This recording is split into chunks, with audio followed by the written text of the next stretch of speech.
Time keeps on leaving and we keep on moving. When do we pass on our wisdom to the youth? My veteran story, lost arts discussions, fireside chats with a bourbon or two. It's time to hear the stories by military veterans. Get yourself ready. It's the Lost Arts Podcast. The Lost Arts with Andrew Cox. Hello, my friends, and welcome back to the Lost Art Podcast. That podcast is giving a voice to our veterans. On today's episode, we're having a fireside chat with my podcast crew. Pretty excited about this one. All right, but before we get into that episode, are you enjoying the podcast? And consider becoming a TLA patron.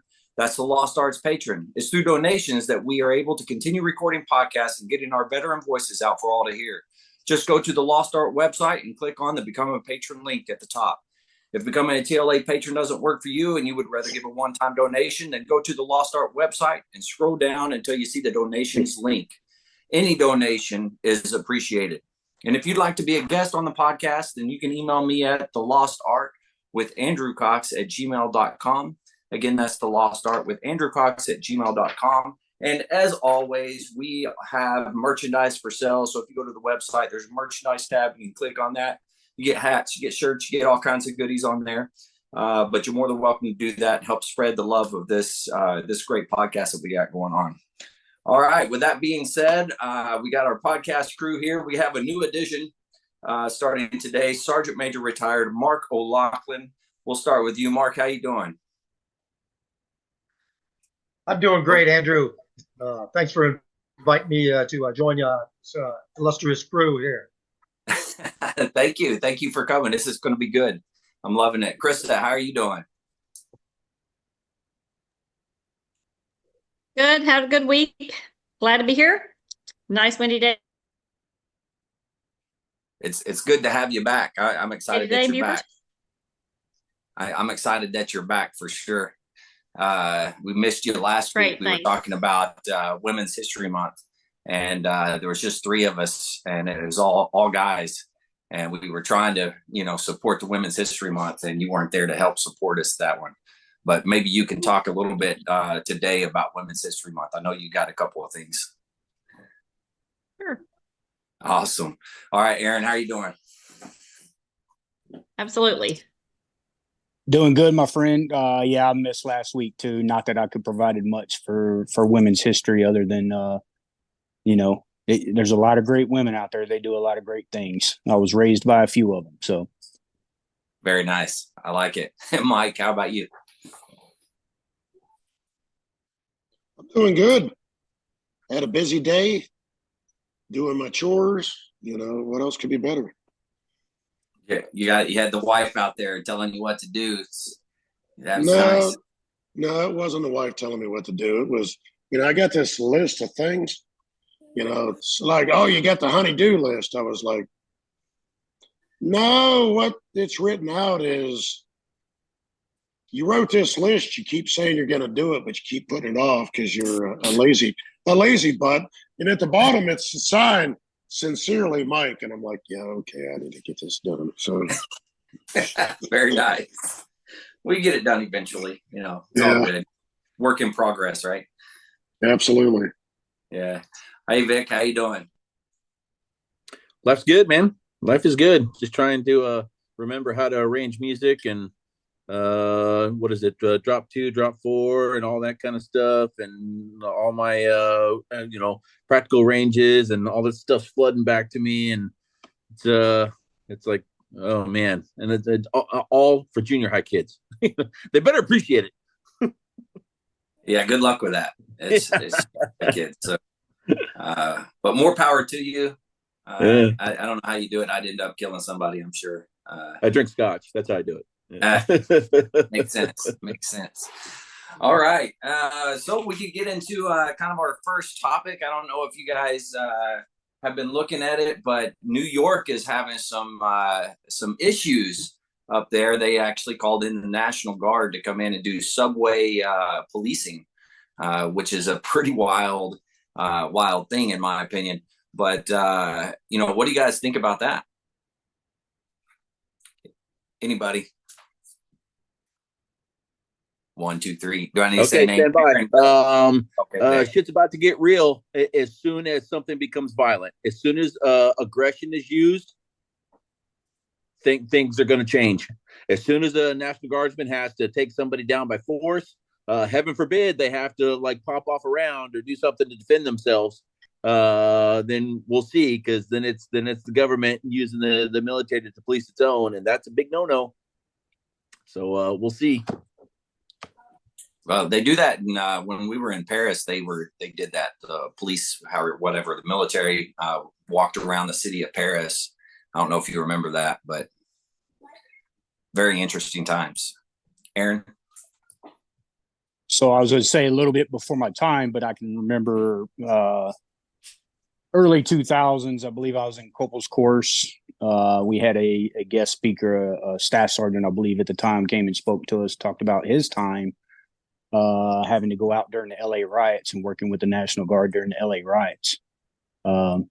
So I kind of see something, similar as that. And to Vick's point, he did mention a story about a time that somebody decided they were going to try to run a roadblock, and they ended up getting taken care of pretty quick. Nothing spun out of it that I can remember from his story, but you're absolutely right. It can go sideways fast in today's society, and how it is pretty volatile lately. Yeah, very true.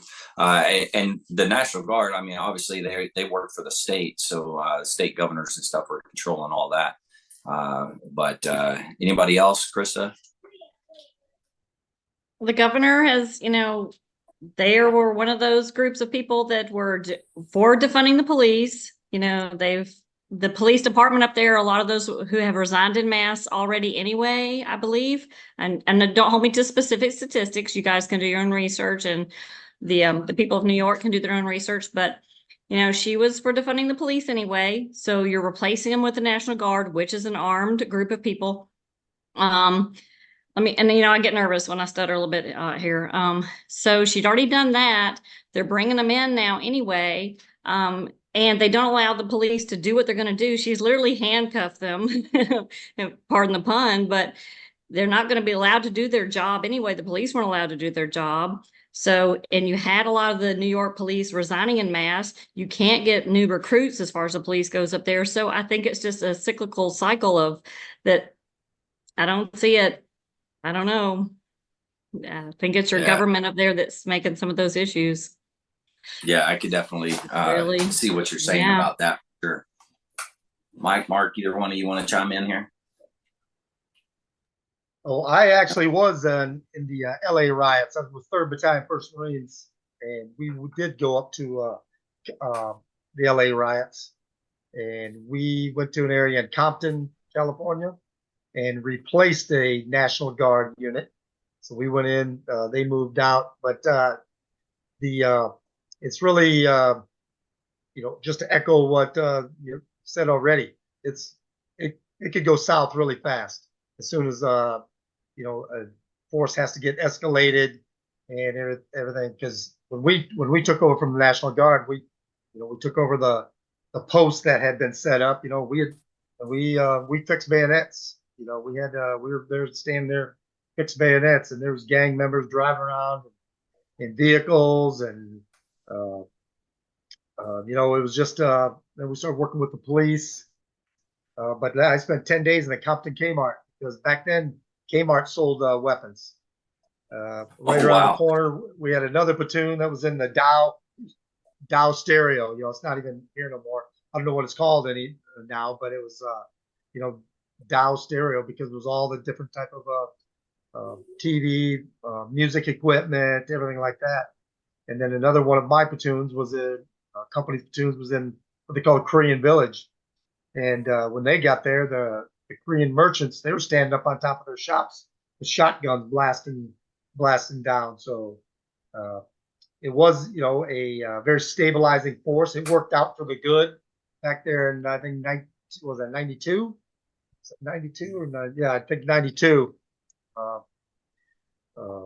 Yeah, it worked out. I don't think there was any serious incidents gone bad. The people were very appreciative of us up there, but like I said, we were there about 10 days.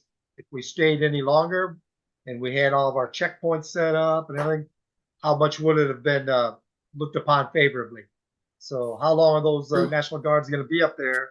And when are the people going to start turning on, our military?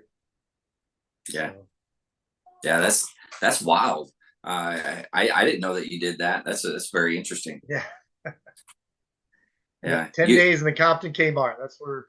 That's where we were. Nothing wrong with being a Kmart, I heard that, with the last riots that had happened, that Kmart was very popular and being looted. So I don't know. I'd imagine so. Yeah. And Mike, she's what do you banned think? them from carrying weapons. So they're not allowed to carry weapons. The National Oh, Guard. wow. So now just put them at even more risk. Right. So Yeah, something could go south pretty quick, I think. Mike, what do you think?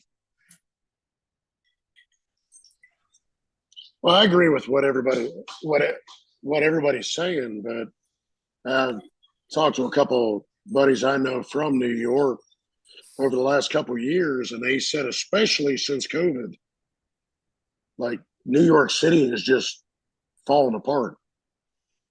It's New York City is going to be New York City, or Chicago is going to be Chicago, but they had finally got New York City back to a point where they could regulate it and control it. And with COVID and cutbacks and, change in government and change in leadership, even talking with them, that most of the police force doesn't even want to be out there because they don't feel backed, which is what everybody else is saying. And they don't have the ability to control anything. And it just keeps getting worse and worse. New York City used to be an armpit, and they turn it around for tourism and people to come. And there's always going to be crime in large cities, but if it gets to the point where you can't even control what's there on a daily basis, let alone, I'm sorry, I got dogs barking in the background here fighting. Oh, you're fine. But they can't even cut down their sanitation workers. Wow. Trash laid in the streets. And it's not just New York City or Chicago, it's San Francisco, it's all these cities where the one guy, one friend of mine, he grew up there, was in the Marine Corps in the Banfield. He's like, we always said New York City was, when it rained, it made its own gravy. Gross. But he said now it's even worse. He said, because you don't even know what the gravy is. He said, before at least you had kind of an idea. And, as a Marine, a former Marine, and a former Oregon state trooper, he has that mindset. He's like, I don't even feel safe in this city anymore, or even the surrounding areas. Not even just New York City, but all the boroughs and New Jersey and that. So it's out of control. And when the military has to step into it, and then you take this hand back here and say, okay, well, now deal with it. What are you supposed to do? How do you deal with it? Yeah, that escalation of force and all that good jazz. Yeah, not too much escalating if you don't have means to defend yourself. yeah. And that presence of force and that show of force only lasts so long, till everybody realizes you're not going to do anything. What are you going to do to us? You're not going to do anything. Yeah, very true. Yeah, I agree. And it's not just New York, like you were saying. I saw somebody in Chicago. I don't know if it was an official But somebody was on the news saying that, hey, we welcome it. We want to do the same thing. I think Chicago needs to get the National Guard, and he was trying to get them all to jump on the bandwagon to do the same thing. That was pretty interesting. But those are the two big cities that I've seen as of late that have really had issues. And I, looking at some of the footage, there's a guy who's playing music down in the subway. Somebody walked up behind him, grabbed something, just conked him right on his head. He just fell out. So I mean, apparently it is pretty bad. It was pretty amazing. So anybody got anything else to say on that? Well, I mean, Aaron, Vick, Krista, Sergeant Major, I'm not sure where you're at. Oh, you're on mute. Sorry. There you go. I'm down in San Diego. Okay. But, you know, even having a good friend that lives down in Miami, I mean, that's rampant down there too. I mean, you literally have, you know, to me, like a biker gang is Harleys rolling up, whatever, but it's idiots on four-wheelers and dirt bikes and running streets and controlling areas, and they don't care. I mean, police cars, that means nothing to them. I mean, so what is the answer? How do you fix it? I honestly don't know, but it's just rampant everywhere. Yeah, and just like was it the mayor of New York or the governor, whoever wanted, you know, that they set the tone with their policy of defunding the police and everything like that. Same thing out here in California. Our governor, you know, I think in California you have to steal. You can walk out of any place if you have under like $950 worth of merchandise. The police won't do anything. It's not shoplifting anymore.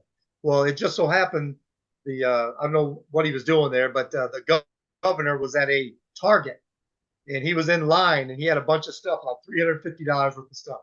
But then some guy, arm full of merchandise, just walks out, and the governor says to the cashier, "Hey, that guy just walked out of the store. What are you doing?" And the lady says, "Well, our governor doesn't allow us to do anything," not knowing that she was standing in front of the governor until someone like finally told her, right? And he goes, "That's not true. That's not true." But it is true. He was just straight lying through his teeth.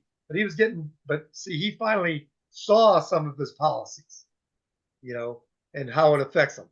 But just like, you know, the president, then once again, California, there's the one news guy or the one kind of a commentator, Michael Savage, says liberalism is a mental disorder. You know, you know, San Francisco is getting so bad with you know, the homeless and feces in the street. They got maps and apps so that you can not step in human waste on the streets. But then when the president of China was coming for a visit, they go in there and they clean the whole place up. Yeah, it's just you know, they just contradict themselves so bad, and they're setting everybody up for, you know, failure. Yeah, that's 100% true.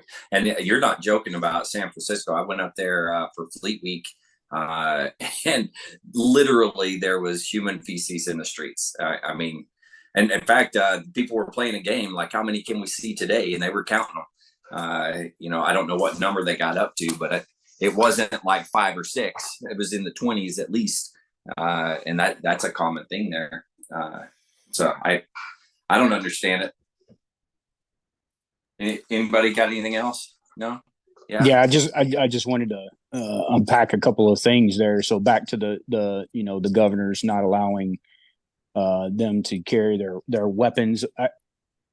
I'm almost assured, or at least I would hope I would be, that they have some type of non-lethal of means of protecting themselves. However, it goes back to, like you were mentioning, the guy in the subway. You know, somebody comes up, grabs something, knocks him over the head. Could have killed him. I don't know if it did. I didn't see the video of it or anything like that. But the point being is that if a non-lethal means meant to subdue somebody is not within arm's reach, or a lethal means in order to, you know, you know, get rid of that lethal threat is not ready available. There's going to be some bad things happen there, and I think that's where, establishing policies and saying, hey, we need y'all to come in and police these people, but you can't bring any lethal means of or arms with you.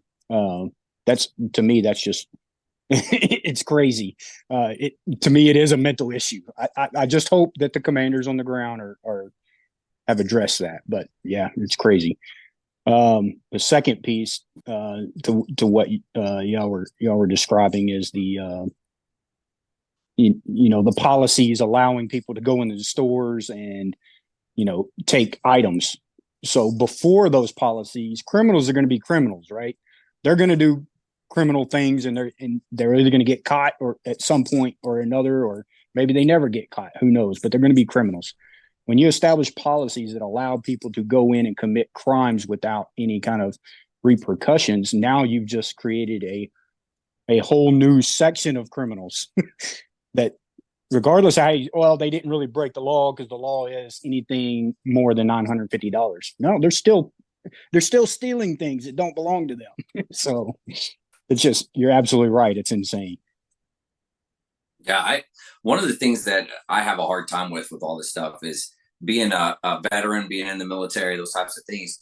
We're pretty strict on anything that happens. If you go into a store and you steal something, you're going to probably get some sort of punishment on the backside. Well, if you get caught, I suppose. But and we don't hesitate at all to do those types of things. But you got guys that, civilians, they can just do whatever they want, take $950 worth of crap out of a store. That type of stuff to me just aggravates me to no end. And I don't know, it's a pain in the butt, in my opinion.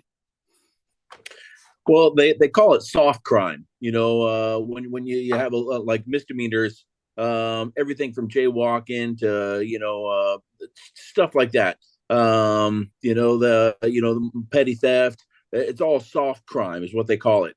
And the more soft crime that you have, the more it bleeds in. It's like gateway drug. The more that you allow soft crime to happen, the more brazen and the more brave these criminals get, and it just keeps snowballing. And then next thing you know, they're just like, well, "What are you going to do now? What are you going to do now? What are you going to do now? Oh, you're not gonna do anything when I walk out of Walmart with $700 worth of stuff. Okay, what are you gonna do now? Now they're breaking and they're vandalizing. Or vandalization is a soft crime, and so it's like, and then it just creates this whole snowball effect. And right now, I mean, the shit's rolling downhill. It's gonna take serious manpower to turn this around. It's going to take and time. It's a slow ship to turn. It's been a slow erosion of the whole police mentality, a police state, I guess, where these larger cities that you couldn't even pay me money to go visit now. I don't want anything to do with Chicago or New York or LA or San Francisco. You can have all. I mean, I used to love Chicago and I loved New York City. You couldn't give me somebody else's money right now. I wouldn't even spend my tourism dollars in those states right now. Screw that place. It's not even worth it. All the soft crime that's so rampant out there, it's not even worth it. You can have it. But that also bleeds into everybody that is leaving those areas. I just attended a conference where we had somebody talking about migration within the United States, not illegal immigrants, but that's a whole nother can of worms. But migration within the United States, everybody from the West and from the North are all coming down to the South. I mean, the presenter made a joke, the last person to leave New England, turn the lights off, kind of thing, because everybody's leaving New England.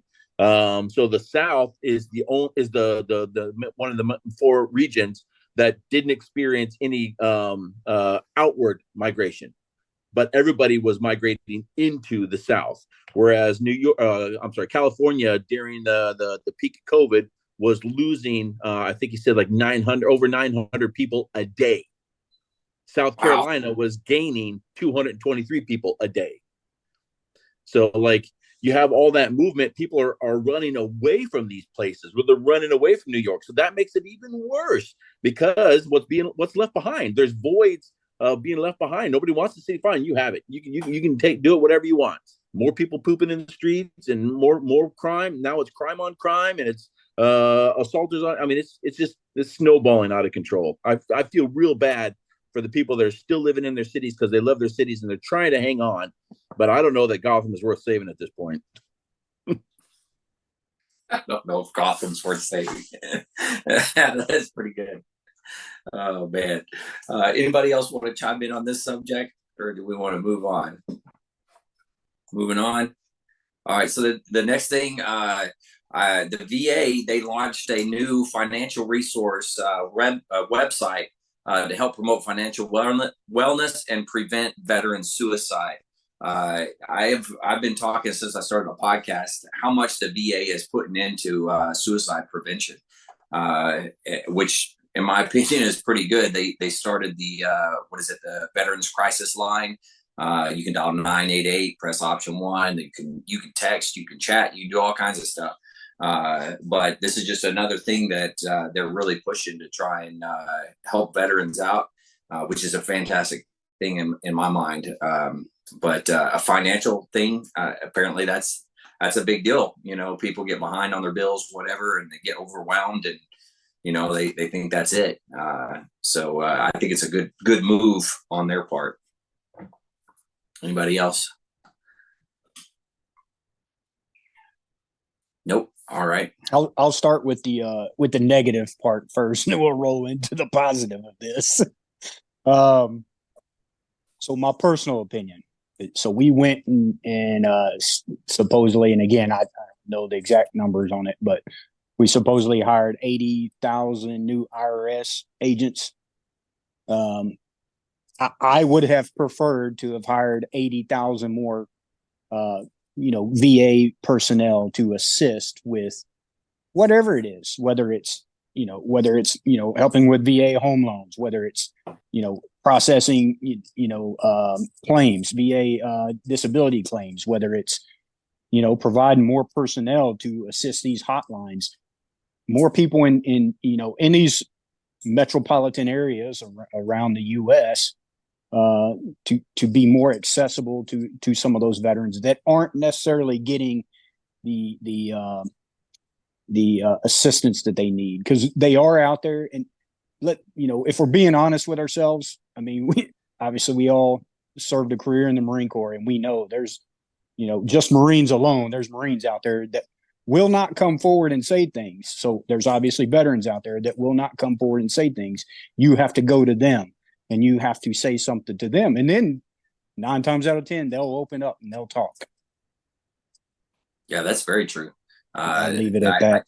I did a podcast on a guy from Texas that he has a veteran. Well, he has a home and he rents out rooms to veterans, it's a fantastic deal that he's got going on down there. But he says there's veterans that don't want help. They want to live on the streets, whatever. But if they want help and they want to start moving in the other direction, then he's more than happy to help them and stuff. But I was surprised to hear that there's some that don't want help. I would think that everybody would want to be able to get off the streets or whatever, but that doesn't always happen, apparently. Anybody else? I went to that website and I kind of gave it a run over, kind of looked it over. A lot of it is like how to get yourself out of debt, how to get yourself, more. There's resources for finding employment, all that kind of stuff. There's calculators for retirement. There's calculators for debt, and there's budget plans and all that kind of stuff. How to avoid scams, veteran scams and phishing scams and blah blah blah. And unfortunately, it's when it says there's a whole section of protecting your money, but it's like how to avoid scams. Not putting your money in long-term interest, securities. But there is, I think there was one option or 2 options in there. I think that you get one free phone call with a financial advisor. So wherever you're at in your financial journey, whether you're trying to get out of debt, where you're trying to just maintain what you got, or where you're trying to invest, you can call a financial advisor one time apparently, and ask for some help. So I mean, it's the whole gambit of when it comes to financial security. But it seemed like at least at first look, it looked like a lot of really good resources on there. Yeah, that's awesome. I wish that like more veteran businesses or veteran people or whatever would help with that aspect of things. And I wish the veterans that are out there that are struggling with those, if they just reached out to one veteran and said, hey, look, I'm struggling in XYZ, I guarantee, well, maybe not guarantee, 9 times out of 10, that veteran's going to help them and at least push them in the right direction and find somebody that will help them. But it's great that they have some of those resources online and the ability to reach out at least one time and get some help. So that's a good deal.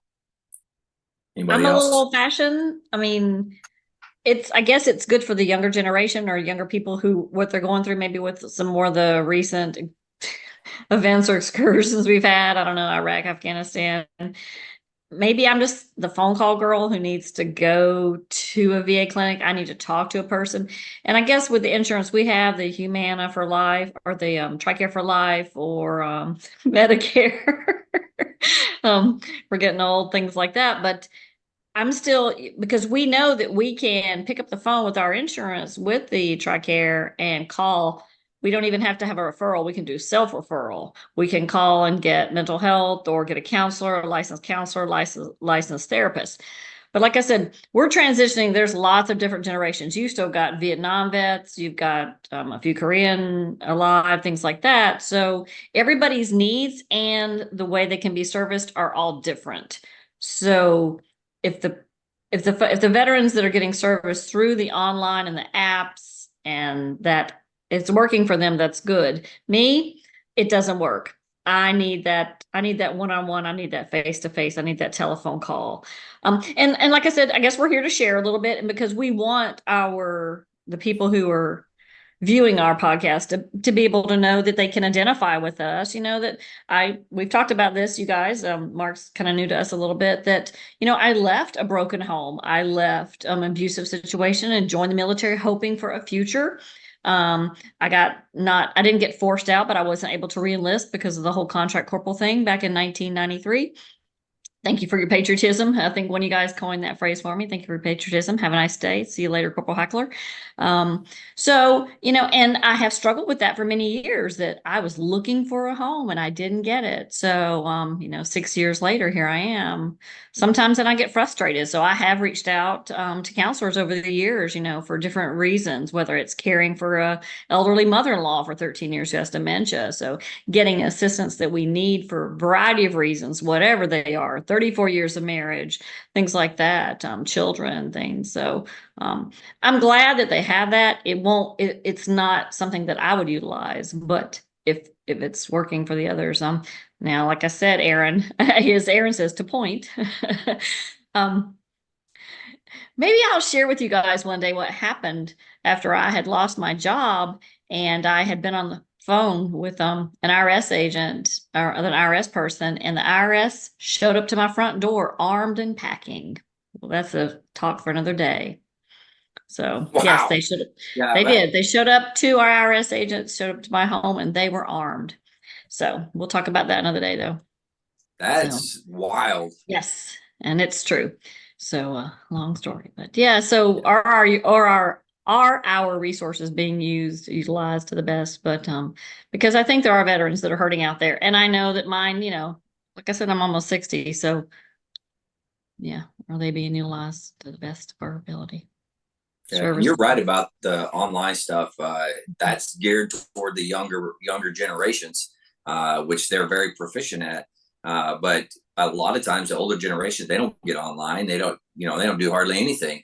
It's the old school, walk in front of somebody, say hi, shake their hand, make that connection. And, at that point, hope for the best. So I don't know. I don't know what the answer is, minus some of us just as we're walking around and we see people, just opening up and saying, hey, how you doing? You know, are you doing okay? Whatever the case may be. But that's the only things that I can think of in addition to what's going on. But I think it's a little bit of human both. connection is A little very bit of important. both. Yeah. Yeah, absolutely. So Anybody else? I went to the VA center, my local VA hospital, 2 hours away. My local VA hospital, 2 hours away, up in Charleston, and the site was both sad but yet comforting. There were veterans stuffed in every nook and cranny and corner of that hospital. It's not a big building, but man, they were using every square inch, I tell you. And so I mean, that part was depressing, just seeing like obviously some homeless veterans just taking a nap in the corner of some, next to the water fountain in a VA hospital. But on the other hand, there were veteran volunteers all over the hospital. So when a veteran would come in and just signing into the kiosk where you got to interact with the touchscreen and get your ticket and all that kind of stuff. And, people old enough to be my great granddad are trying to figure this out. There's somebody saying, hey, here, come here. Oh, I mean, I'll help you out, and I'll take you where you need to go. And here, you just push this. What's your name? And this, that. Okay, I'll do it for you. Here, we'll get you signed in. Hey, come on over here and I'll help you sit down. And I mean, it was those volunteers were everywhere, which was very comforting. So the veterans helping veterans, man, it was good for the heart. It was good for the heart. Yeah, I think that is one of the key things that a lot of, especially probably my generation and younger, that whole volunteer aspect, going out and doing things for others, and I think that starts to get lost. I don't do a whole lot of volunteering, and I think I need to. And after hearing this, I think that's a good idea for me to do. So I don't know. Does anybody here do much volunteering or anything like that? I think you're volunteering in a different way, Andrew. You're volunteering this podcast here. You're getting stories out there. You're sending the message out, I guess, if you will. To me, that's also volunteering. I understand your point. To get out there and physically volunteer is a great feeling, like Vick was saying, and it puts a smile on a lot of folks' faces. But again, only so many people are going to volunteer. I think our resources can be better spent than foreign wars and IRS agents. I'll leave it at that. Especially armed IRS agents. I can't wait to get into that one. That's a good point. Yeah, where is the money going? And from what I've seen, the money is going anywhere but here, at least in my opinion. I don't know. Anybody else? Mark, Mike, anybody? No. All right. Yeah, we're good. We can move on if you want. Yeah, the only thing I'm going to say is when it comes to VA, I have nothing to say. Very well. All right, so we can move on to the next thing. I don't know if you guys saw it, but at the president's speech when he was out doing it, the father of a Marine that was killed in Afghanistan was standing up shouting at him, and I found that very interesting. Did everybody else see that? Yeah. Okay. I'm getting head shake. Yeah. All right, good. If you want a verbal what do we response, think about that? Yeah, I definitely. He got arrested. Yeah, I disagree with the arrest. Escort him out. I get it. It's in the Capitol building. It's in Congress. Interrupting the president of the United States. I get it, but you got to understand where that father came from. And many of us here who have known fellow Marines or have lost Marines, how emotional that father was at that point in time. And I get it. Maybe the best place for him to be at that point in time was not in Congress, but to arrest the guy, I completely disagree with it. And he's voicing his opinion. Many others need to voice their opinion as well. And again, we live in the great United States of America, and we voice it by the voting ballot. But at the same time, you need to get out and you need to talk to your representatives. Yeah, it's a good point. Yeah, I think there is a time and a place, like you're saying. Probably not the right time for him to stand up and start shouting. But you're right; it does need to be voiced, and maybe for that individual, that's the only way he can voice it. And I get that. You know, if I was in his situation, I might do the same thing. Especially as upset and over everything that took place in Afghanistan with the withdrawal. That's it's just a bad news all the way around.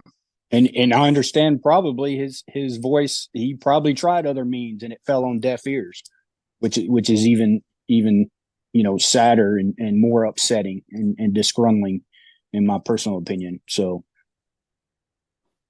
yeah. So have you guys heard of there's a group organization that is basically trying to get veterans elected to office and different things, and they just go out of they do help do fundraisers for them and stuff like that. Have you guys heard about that?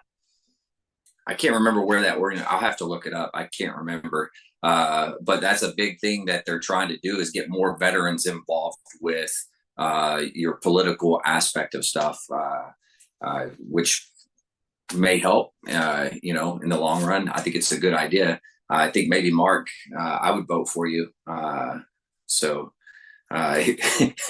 what office do you want to run for, Mark? I will support you. Hit the mute. Yeah, I'm not much of a very good in the political arena. I don't think I'd probably get fired right off, asked to leave. Yeah, it's a tough road to hoe. Yes, we need to get some more veterans elected office. I'd like to know what organization that is. As we're sitting here, I'll what's so bad about trying to get elected to office, even like our president, you hear them say, "Oh, there's nobody better than Joe Biden and Donald Trump to run for president," but with our media the way it is today, who is going to put themselves and their family through what the media is going to do to them? Trump. I mean, what else can we know about Trump? They got to make stuff up because they've covered it all. But why would someone, especially a veteran with maybe a young family, why would you put yourself and your family through that interrogation of the media where they'll make stuff up? You've got to be ready to be slandered and lied about, and and it affects your kids got to go to school and hear about it from other kids. That's part of the reason why we can't get more people readily involved in the politics is what the media is going to do to them, because the media is so corrupt. Just like that father who got arrested, he probably did try to voice his opinion, but no one will cover it. And I mean, how much have you heard it in the news even since it happened? Not really much. More on social media than in the actual media, because they cover those things up. Yeah, that's very true. And the media in general, there's only like 2 or 3 major players that own all of those different media outlets, which is insane to me. I mean, I wish I had that kind of cash to be able to own that, but it might be a little different if I had that cash. That's for sure. I was looking it up. Some of those veteran organizations, there's one called American Veterans Honor Fund. That was one of them. And then a thing called Veterans Campaign. I haven't read through it. I just found that on online or whatever as I did a quick search. But I can post those, and then I can send it out to you guys in the text as well. But those were a couple. But I knew that there was one that had been doing that, which is a fantastic thing. I think if we could get more veterans to run, my biggest fear, and if I were to run for office, was if they talk to any of you guys, because you probably know all my darkest secrets. And I've said stupid things over the years, which I'm sure we all have. So there's going to be something come out. That's for sure. As long as there's no recording from your retirement party. That was all you, man. Yeah. That's why Colin Powell wouldn't run. He said he wouldn't do that to his family. Yeah, that's exactly what he said. Yep, you're absolutely right. That's the reason why a lot of people that are in their right mind right now will not do it, because they're like, I'm not dragging my family to that mess. But yeah, that's true. And the whole media thing, and they jump on stuff, and this is a while back. I saw a video where it was like showed the different news agencies, and it was like a news story would come out. Well, each one of those news agencies, it didn't matter if they were right or they were left. They were all saying the exact same verbiage about every single incident. And you're like, how is that even possible? You know, there's a couple here and there that will have a different take on it or outlook or something like that. But for the majority, the mainstream media, at least, they're all doing the same thing, saying the same stuff. They all know their audiences, and they're you know, they spin it to meet their audience's needs. But I was going to kind of make a joke, but not really. But I guess with the, you know, this new Senate rules for attire, you know, how they let John Fetterman come in there with hoodies and basketball shorts now. I'm willing to do that. I just don't want to put on a suit and tie right now. That's a good point. I'm working on the beard to try to be like you, Aaron. You know, I gotta step my game up. It'll get there. It'll get there. You guys, I'm gonna have it down to here though. I'm doing Duck Dynasty Uncle Si. I'm gonna have the burned fringes on the ends of my beard. Yeah, that's what I'm shooting for. If you elect me for something with that beard, I'll do it for sure. Yeah. You guys, did y'all see this clip the other day? I do not like this person. And tell me if I get the name wrong. Is it Rachel Maddow? Okay. There was a little clip of her the other day speaking with someone. And I think Donald Trump had maybe won the primary or wherever he was, or had won the Super Tuesday. I don't know. And she was reviewing and said that the winner was speaking, and that we have decided not to air his speech. Okay, Aaron's nodding yes to all this. And that they were deciding whether they were going to air it later. They were going to edit it for us because they were deciding what we needed to hear. That us as Americans were not smart enough. And my mind, I know we were talking about Ayn Rand the other day, but they were editing they were deciding what they thought that we could interpret, or what we needed to hear, that, you know, that we couldn't think for ourselves. And Mark had mentioned, you know, just the whole media thing. And I was just, you guys, I haven't really just kind of snapped out of my head for a few minutes in a very long time, but that just put me over. And those were the things I am willing to die for. As a Marine, as an American, that goes back to the stuff that I'm raised up on a farmland in Alabama for. You know, I was like, if we're willing to die for anything, it is to be censored, that someone else is going to make those choices for us and decide what I need to hear and how I need to think. And and to hear all the words that she was saying, if you guys want to try to find that clip, it was something and that's all I can say. It gives me chills. Yeah, it was really annoying. And that media station, that is their priority, is to censor what everybody is seeing or listening to. And it's all about control. It's you know, they control the narrative, they control what the information you get. And, you know, going back to like a week or so ago, when on the Super Tuesday, when the social media went down, got blacked out, you know, real suspicious. But then they say, okay, if they can do that with the social media, you know, now they want digital currency. You know, they can turn off your money anytime they want if it goes to that digital currency. It's all about control. You know, digital currency, the electrical vehicles, everything, you know, if it's got an electrical signal on it, it can be hacked, and it can be controlled and shut down. And that's all it is, about control. It's not about, like even like gun control. It's not about the guns; it's about the control, everything that they're trying to do, and that's why these podcasts are so important. And even actually, Andrew, you probably, kind of putting yourself at risk because they got a list of who runs podcasts and who's getting the voice out there. Exactly. I like that, Aaron. Yeah. So we the people. We the people, but we just got to keep our voice going and going and going. Yeah, very true. If something happens to me and I end up hurt somehow, some way, just know that I did not do it myself. So somebody came and done it to me. So everyone here and everyone listening knows that. So just throw that out there just in case. It was probably Carlene that did it. Oh, that's a good point. It could be. I was going to say, just when you travel, just say in the southern states, you'll be good. Yeah, that's a good point. Still freedom allowed down here.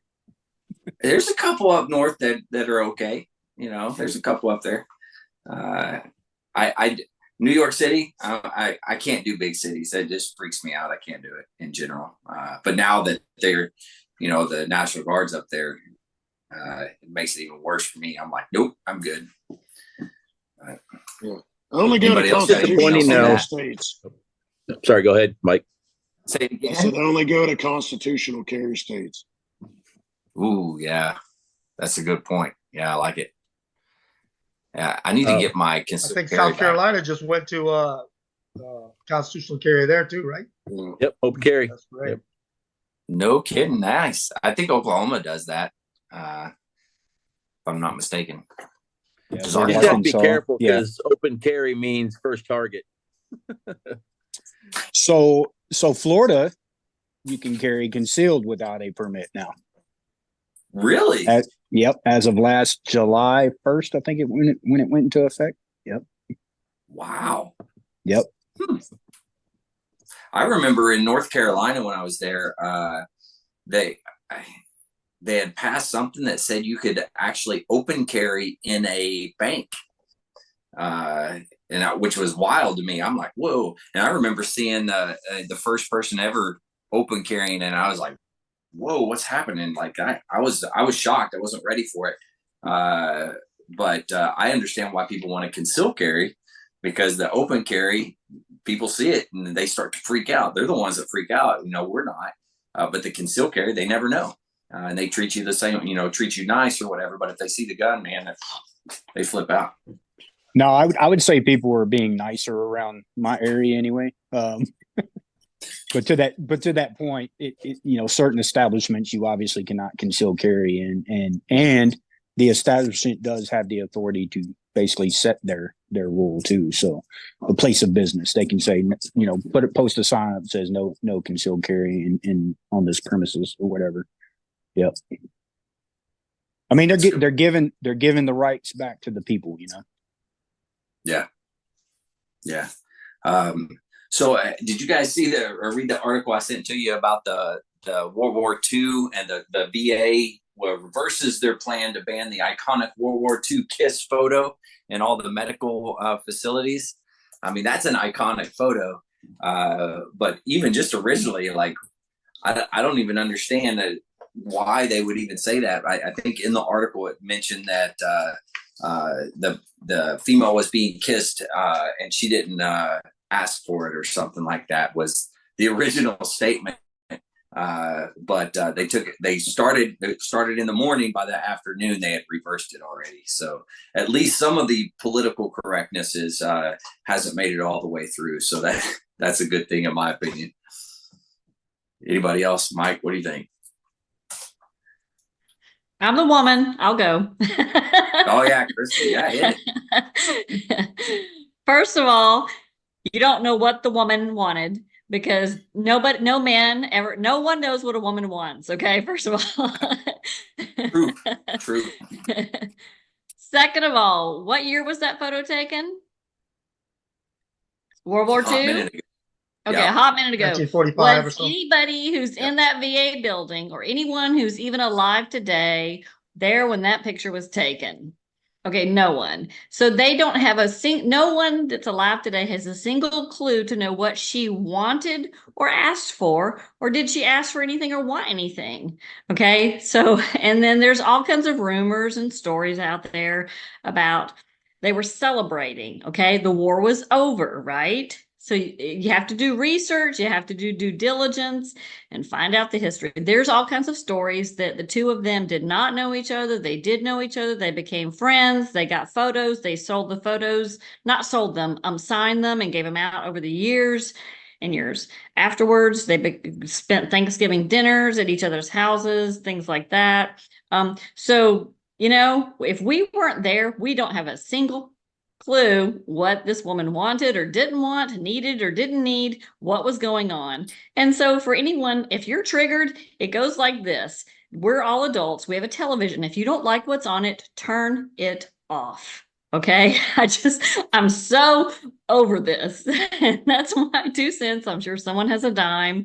I know that's such an Alabama euphemism, but I'm just so sick of it. I'm so freaking sick of it.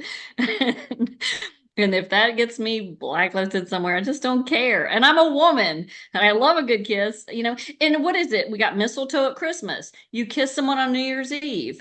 Okay. I mean, we're going to retake the words out of the song of, what is it? Baby, it's cold outside. Baby, it's cold outside. Cardi B is going to release these songs with body fluids and excrements, and they're going to hail her as a hero and put all this crap out there.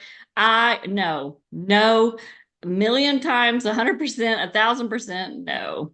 And that's where I stand. Preach it. Done. Tell it all, brother. Tell it all. I don't believe that I told that, but that's it. I mean, come on. Yeah, I still don't know what WAP stands for. What is? We'll save that one for something else. But so no. Yeah, but and I saw that they had decided to not take the photo down because and then and now you cannot compare, guys, what happened then and what happened now. And none of us were there. We weren't there. We don't know what they were doing or what they were thinking. And so it's really the hypocrisy for me. Thank you. It's like they were probably definitely drinking some moonshine back then. Yeah, that's what it was. Oh my God, some moonshine. Definitely bourbon. Definitely bourbon. Yeah. That same thing with the say something like the Me Too movement. The media, if it's a liberal woman claiming something, the media is all over it. And you got to believe everything they say. But if it's a conservative woman saying it, that probably didn't happen that way. And it's just, it's just so hypocritical. So hypocritical. Very true. So how do we change it? Anyway, I like the ending to Blackburn. I like or Saltburn. I like the ending to Saltburn. So the movie. Yeah. Oh man. So how do we change it? I vote that we elect Mike. Well, we have one elected official in the group. Did you guys know that? You know that, right? One elected official. Vick. Yep. He's not even chiming in. Yeah, that would be Vick. Hey, Vick. Come on, Vick, chime in and say something. The one elected official. It's what I'll say to kind of back up a little bit. All the hypocrisy. Because if that girl had been a 12-year-old girl and it had been, a guy in the Navy, it would have been okay because we just label him as a minor attracted person and it's all okay. But it's just the hypocrisy of it, like the whole infighting of all of it. And what bothers me now is they don't even try to hide it anymore. Right out there in the open, you have news stations telling their viewers, we're going to censor content for you because we know what's best. It's like not even hiding it anymore. And it's like, I don't understand how people could just go through life just like this. And just tell me what to believe. Tell me what to think. Tell me. I don't get it. I don't get it. If you want to go through life like that, go ahead. But don't leave me alone. Go do your own thing. Leave me alone. As far as being the elected person, it's tough. It's tough. The school board that I'm on, Andrew, you know this whole story, but Krista, I think I told you, but we had one of our parents contested 97 books that have lewd and obscene material in them. And we had an activist group called Fab decided that they just absolutely had to have these books on the shelves. We had a student organization called Dalo decided as kids they had to have these books on the shelves because they had to have something to relate to. Direct quote from a child, by the way. We have to be able to relate to the world around us. We need to be able to read these books. And then the ACLU got involved because we were infringing on the rights of these children in banning books, which we never banned books. So to tell somebody, what is potentially your constituent, hey, this is not the way I think, and this is not the way, but heaven forbid, but I haven't had anybody wish me harm or harm on my family, but I'll tell them, if you wish harm upon me or my family, bring it to my doorstep and understand that you can meet my dog or my gun or God, and maybe all at the same time. But it's tough to juggle that. I will say that first of all, it was never my intent to be an elected official. I just volunteered because there was a need. And then I have learned so much about that arena, more than I care to, I think, as far as the politics of it. But it's the whole you got to give a little to get a little is almost sickening, which is all of Congress right now. Every time you hear that a bill isn't being passed, Republicans didn't pass this bill, and it's bipartisan, is because there was some line item on it. There's one line item in there that Republicans are like, no, we're not agreeing to that, period. Well, this was a bipartisan bill and you said no to it. And then the same thing happens. Democrats say, no, you added that one line. We're not going to.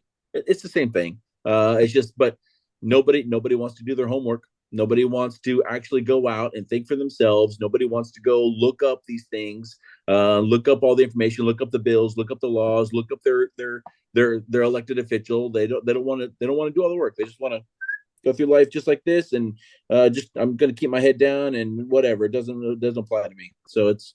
And then we have elected officials like Greasy Gavin Newman and all the rest of them out there that are just filling the void. When you don't want to think about it, somebody else will think for you. Don't worry about it. And then when going back to those books, those lewd books, there's, how many times the parents have went to the school board meetings, tried to read out loud those books, and they stop them because they can't talk like that in open public. But they have the books for the children to read. That exact same thing happened in our board meeting. Liberalism is a mental disorder. Yep. And then we were thinking about changing our public comments policy. And one of the board members said, well, my constituents don't want these words written out loud. And I'm like, your constituents want these books on the shelves, but they're offended by the language in them. Are you kidding me? He goes, well, I'm just a messenger. Don't shoot the messenger. And I'm like, please tell me you didn't just say that. Say it again out loud and listen to what you just said.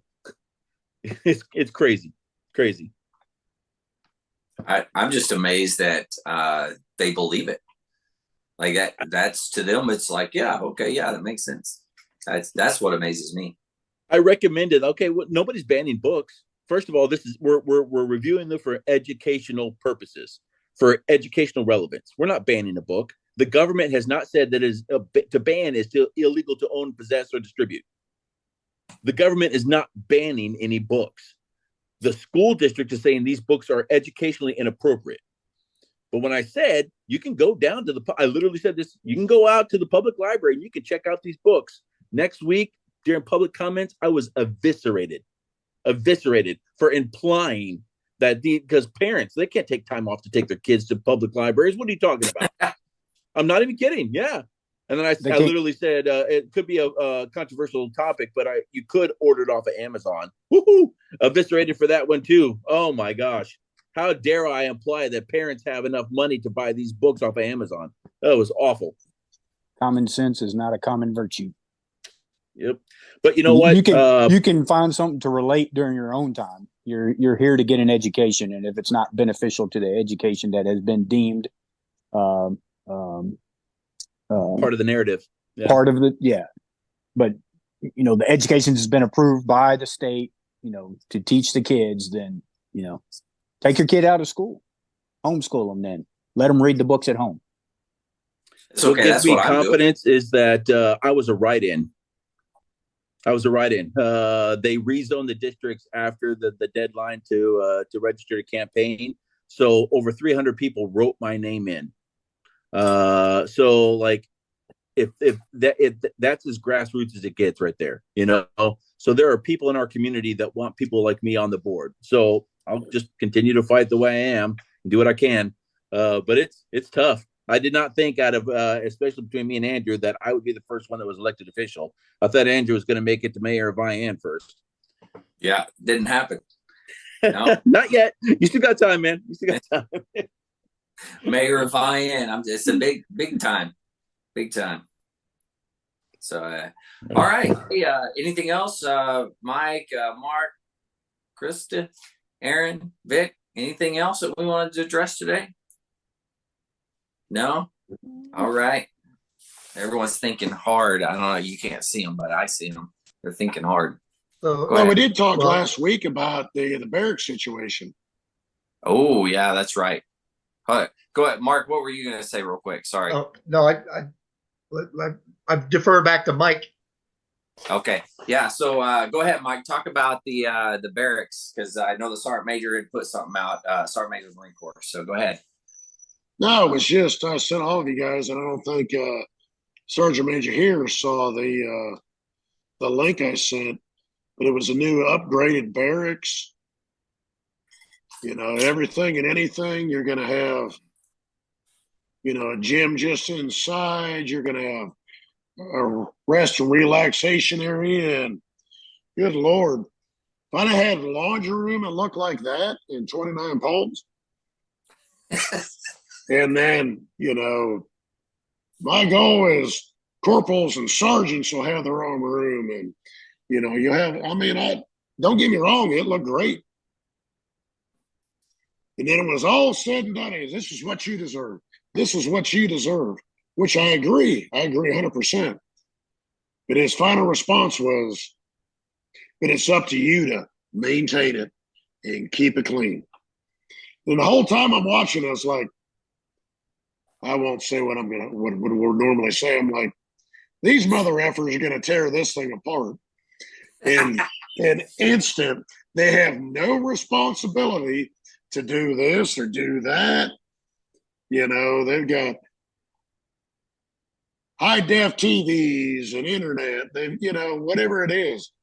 I'm like, man, these clowns are going to destroy these places, but it's your responsibility to maintain it and keep it clean.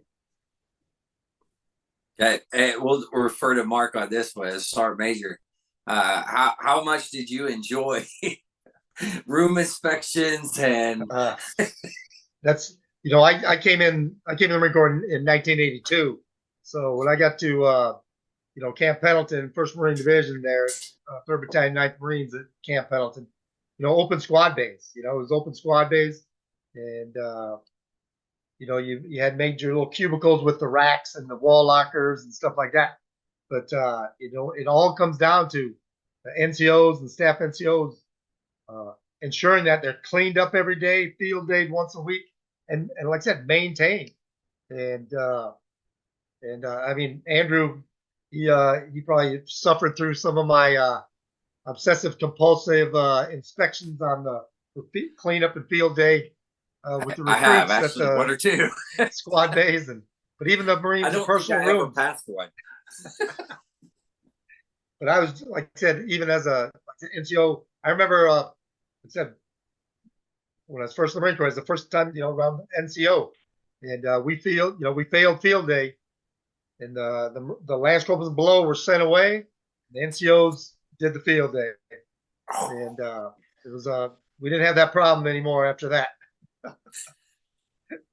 And there was a few late nights, but it wasn't, just make them field day all night just a field day. No, you got to give them the time that you're going to come back and inspect, and they got to know what you're going to inspect and how clean it has to be. And we always said, make it look like Marine lives there. That's what it basically comes down to. No matter where you went, make it look like a Marine lives there. And like I said, maintain the standard. There for a while, I remember it was still when I was in, there was, this is the Marines' home. You can't hold them those standards anymore. And that's where it all went away. Then no one was checking the room. That's where the mold is growing in the heads, and just disgusting. So. Absolutely.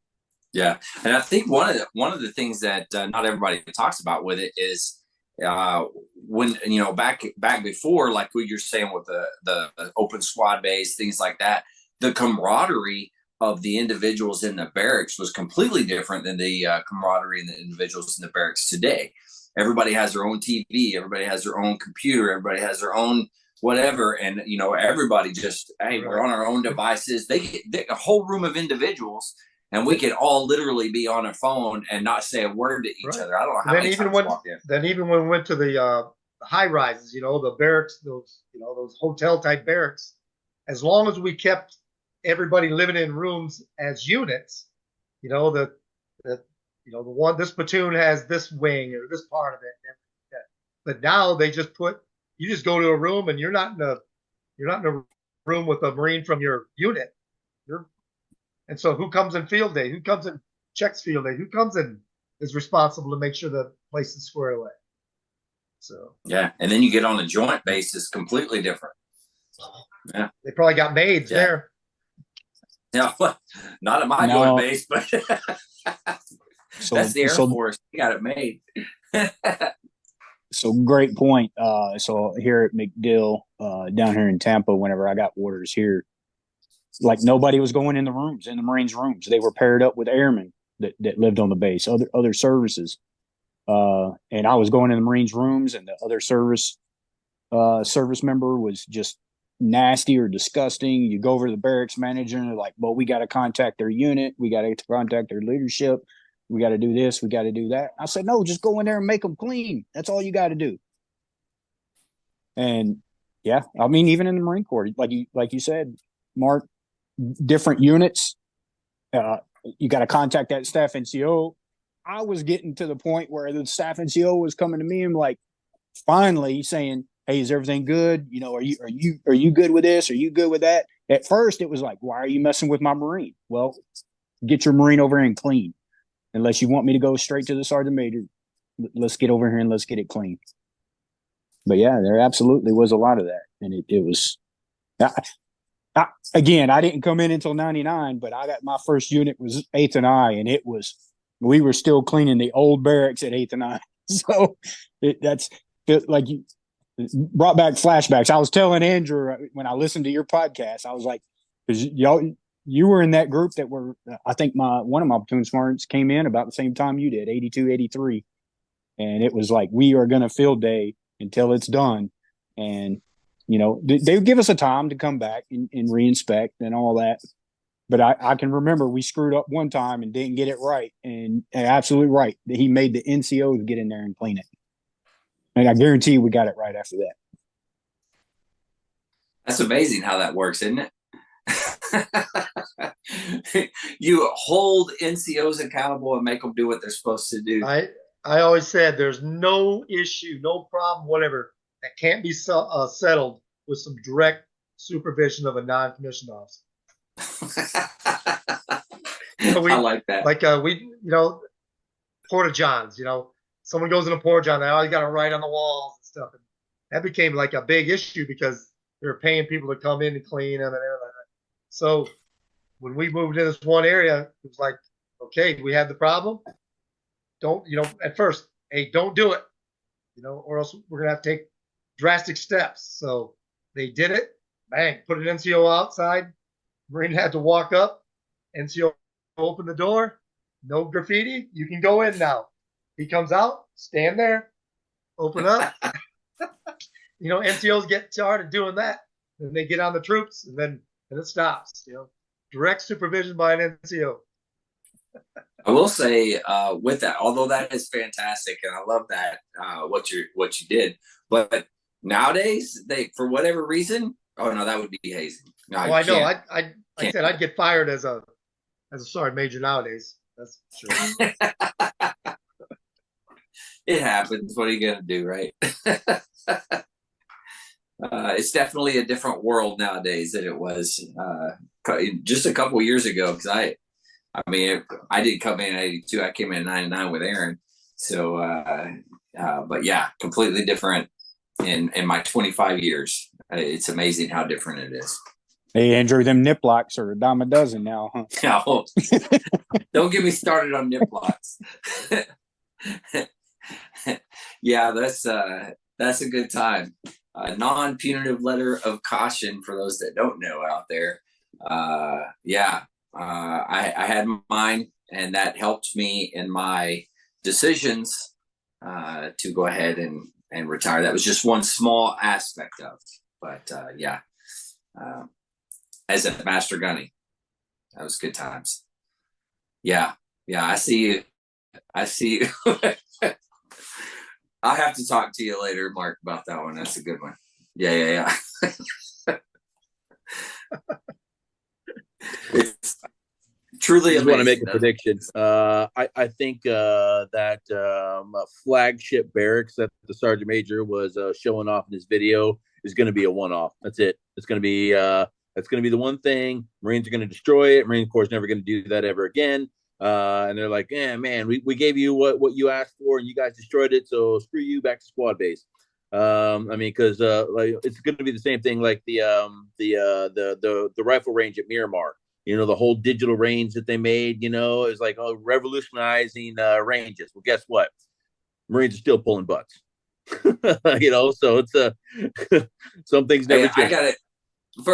For those, Aaron, Mike, Krista, Martin, I don't know if you guys fired on that range. I never got the opportunity.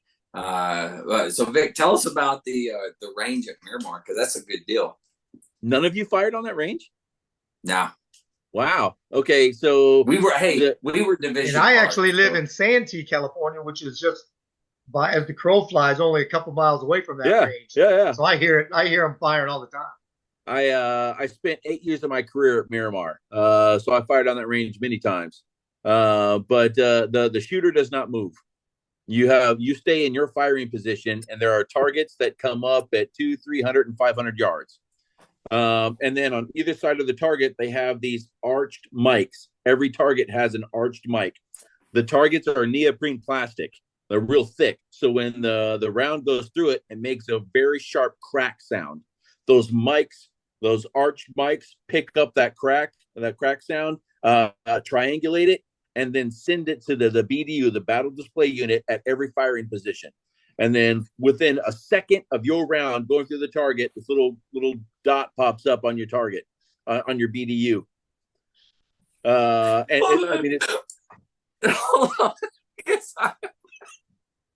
Hey, when did they build that? When did they build that everybody range? out there could literally see the face that Marcus is Why don't we just qualify the ISMIT trainer, Right. That's what I was going to say. But it was kind of cool because they had shade covering you. There was like an awning over you.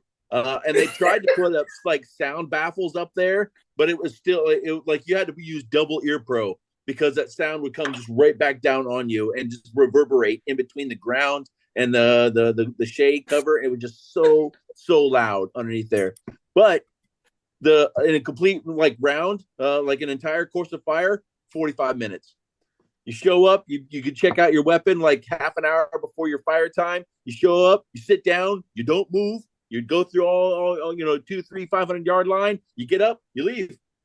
But that was third Ma, and they were like, "Hey, I need another drink," and they would bring it over to them and crap like that. I will say, as the years went on, though, and I don't know what the status of it is now, but as the years went on, the computer system it kept getting slower and slower, and then every now and then you'd fire, your round wouldn't show up, and you're like, Was that no impact, no idea? Was that the computer messing up? What is that? And then all of a sudden, 3 rounds later, 10 rounds would show up on your BDU. You're like, whoa, well, those aren't mine. So they'd have to reset the system. And I think the last time I shot on there, it was like during the entire course of fire, they had to reboot the system like 3 times. It was crazy. But so hopefully they fixed it. But it's like the barracks that Sergeant Major's so proud of showing off. Same thing. I mean, yeah, okay, it's his flagship, but what is the cost of that barracks? Is it really cost effective to duplicate those barracks all over the Marine Corps? I don't think so. It was his pride after getting reamed in Congress. That's what it was. Yeah, that's what it is. Yep.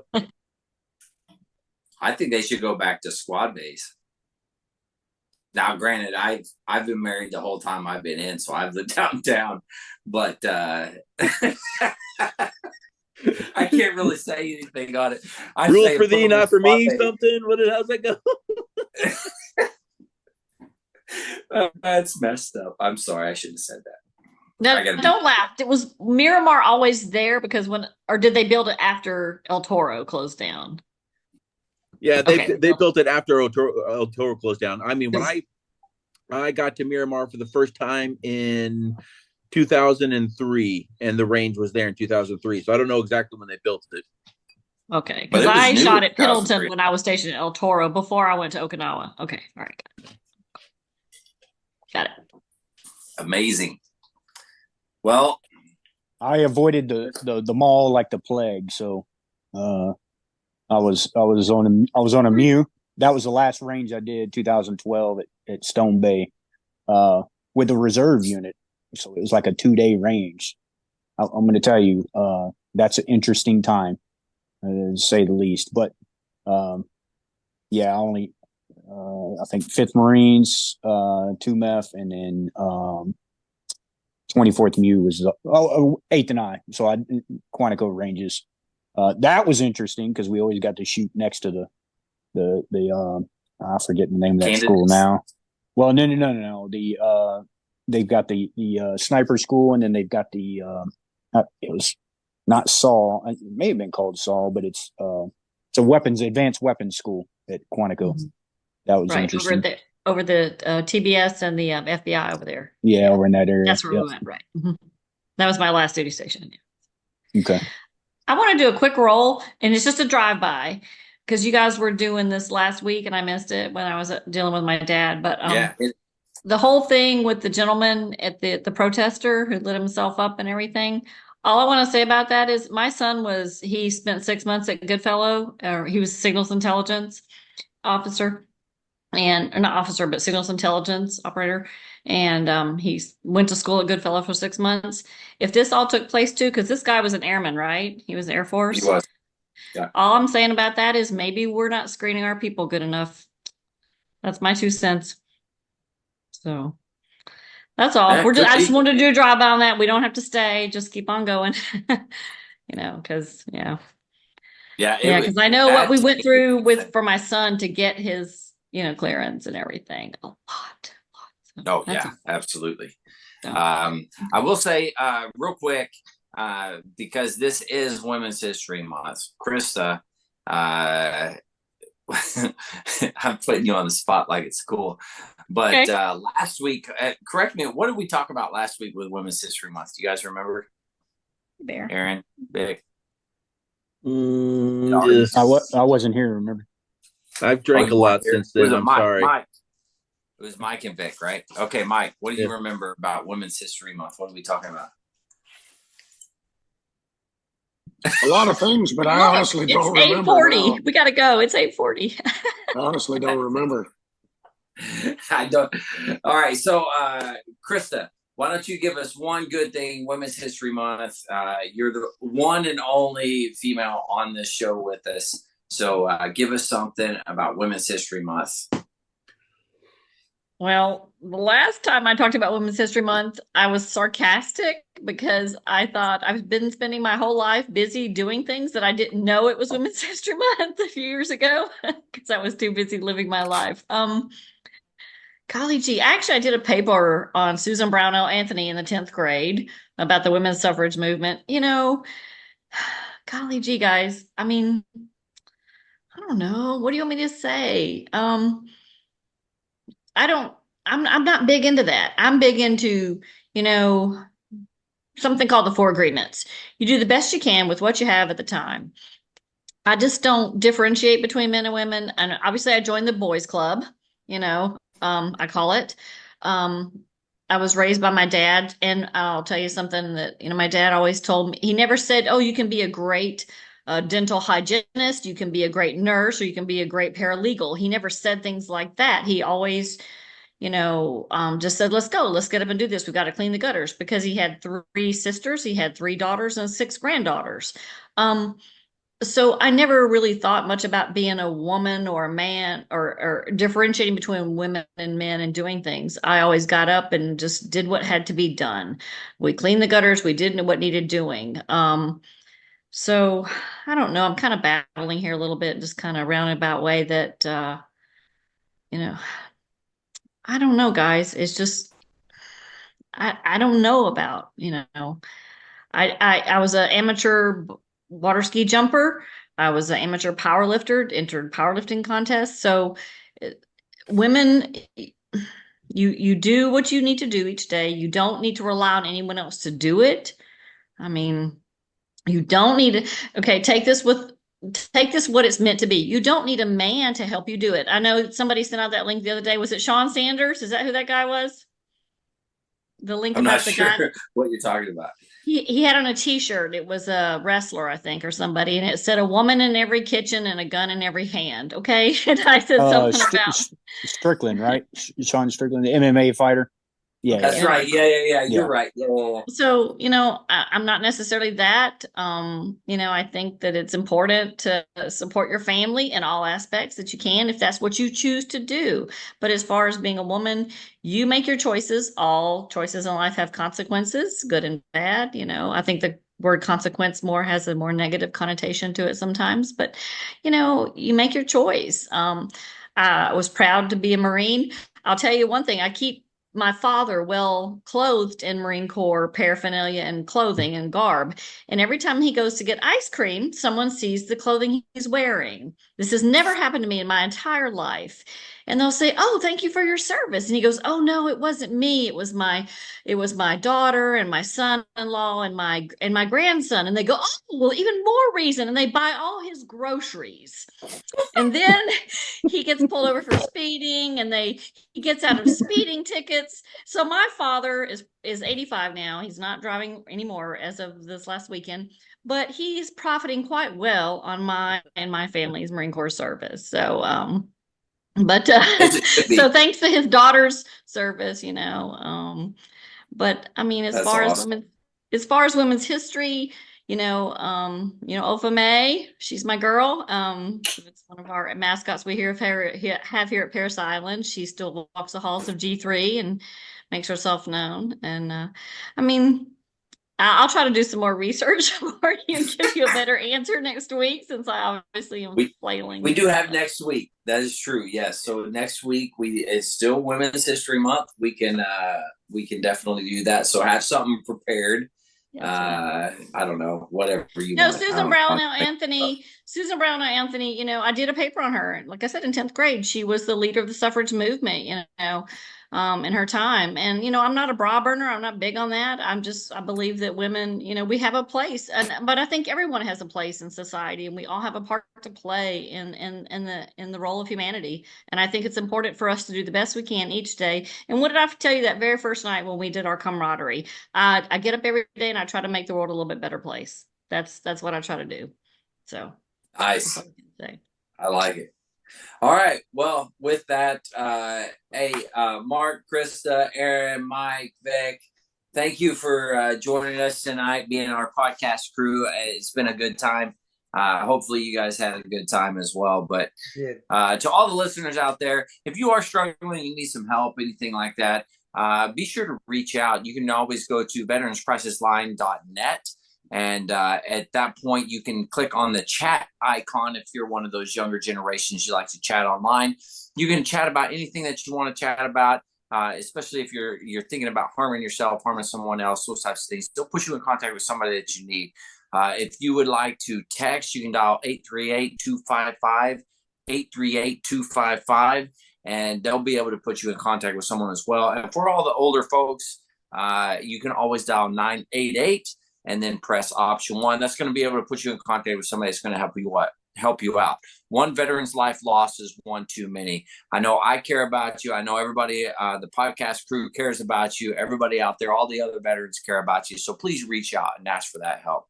All right. With that, thanks for tuning in. Stay motivated. Change your socks.